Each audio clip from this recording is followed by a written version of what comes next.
அஸ்ஸலாமு அலைக்கும் ஃப்ரெண்ட்ஸ். பசங்களோட ஸ்கூலுக்கு என்ன நம்ம ஸ்நாக்ஸ் செஞ்சு கொடுக்குறதுங்கிறது ஒரு கன்ஃபியூஷனாக இருக்கும். நான் இன்றைக்கி இந்த வேர்க்கடலையில் சுண்டல் தாளிக்க போகிறேன். வாங்க எப்படி செய்கிறதுன்னு பார்க்கலாம். ஃபஸ்ட்டு வேர்க்கடலை எடுத்து குக்கரில் போட்டு ஒரு 4 விசில் வச்சுக்கோங்க. கூட உப்பு போட்டுக்கோங்க. அது நல்லா விசில் வந்ததுக்கப்புறமா நீங்கள் கடாயில் வந்துட்டு எண்ணெய் ஊற்றி ஆனியன் போட்டு அதை நல்லா வணங்கட்டும். கூடவே நான் துருக்கி வச்ச கேரட் போட்டுக்கிறேன். அதையும் நல்லா வணக்கிடுங்க. இது வணங்கினோடனே நீங்கள் சுண்டல் போட்டுடலாம். வேக வச்ச சுண்டல் எடுத்து மிக்ஸ் பண்ணிடுங்க. நான் உப்பு முன்னாடியே போட்டுட்டேன்.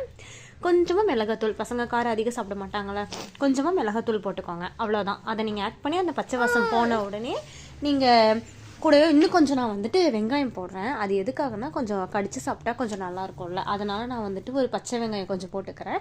அவ்வளோதான். மல்லித்தலை நீங்கள் தூவிட்டீங்கன்னா அது ஒரு 5 மினிட்ஸ் நீங்கள் அதை ஃப்ரை பண்ணிகிட்டே இருக்கலாம். அது அப்படியே லைட்டாக அப்படியே சுருங்கி வர ஸ்டேஜுக்கு நீங்கள் ஸ்டவ் ஆஃப் பண்ணி சர்வ் பண்ண ஆரம்பிச்சிடலாம். எப்படி இருக்குன்னு பாருங்கள். டேஸ்ட்டாக இருக்கும், ஹெல்த்தியாக இருக்கும். ஆபித்தில் வாத சேனல் மறக்காமல் சப்ஸ்கிரைப் பண்ணி லைக் பண்ணி பெல் ஐக்கான் கிளிக் பண்ணி கொடுங்க.